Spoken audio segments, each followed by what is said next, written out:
Uma ngabe kunendaba esegudwini, abantu bake balindele ukuthi singomakhanya imuphi umbono esoqhamuka nawo noma iluphi uvo esoqhamuka silibeke kuleyo ndaba leyo noma kuleyo nto leyo esuke ingxubakaxhaka iwuxakile ngempela umphakathi.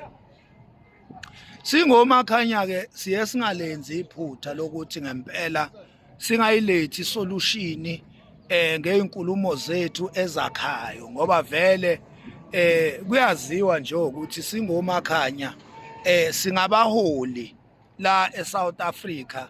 Izwi lethu masilithumela lifika qathatha la suke silithumela khona futhi linamandla izwi lethu singomakhanya.